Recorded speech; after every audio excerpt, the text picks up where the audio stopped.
Hey guys, I am back. This is Nurse Rini, and I wanted to get into this article out of the UK.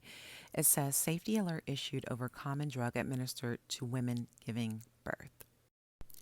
Oxytocin is a hormone that is used to alter contractions during labor or in significantly higher doses to control bleeding after childbirth. But accidental administration of a postnatal dose of oxytocin before the birth of the baby can lead to significant harm to mother and baby. NHS officials have issued a patient safety alert over the risk of oxytocin overdose during labor and childbirth after 25 oxytocin overdose incidents have been reported in the last 5 years. A woman received a pre-prepared postpartum oxytocin infusion in place of IV fluids while in labor. The baby's heart rate slowed and the woman required an emergency cesarean section due to placental abruption. Yeah. The baby was born in poor condition and admitted to the NICU for close monitoring. Other reports described include postpartum oxytocin accidentally given during labor or in theater before a cesarean section, and others included in oxytocin infusions and IV fluids being confused, leading to oxytocin running through freely at a significantly increased rate during labor.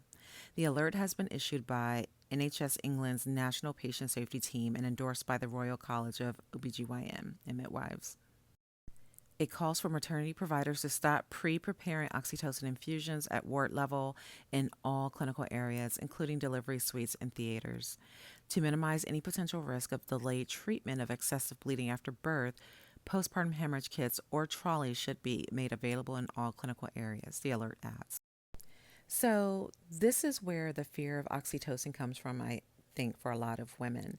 And honestly, medication errors are one of the many leading causes of medical errors in the United States, drug medication errors. So, this isn't really that surprising. In the United States, most of us in the hospital do not mix oxytocin on the unit. It is prepared in the pharmacy. It is marked as a high alert drug, and there are a lot of steps taken to differentiate oxytocin from regular IV fluids. Safety measures that are put in place include things like, again, size of the bag is different from most IV fluids. A two-person double check to make sure it's the right medication at the right dose. Um,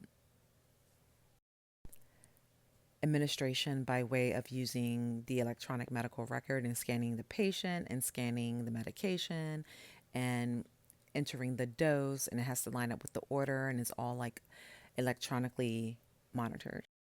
Do medication errors still happen? Absolutely. Have I seen this mix up happen with oxytocin or Pitocin before, where patients have ended up in emergency situations because it was infused incorrectly? Absolutely.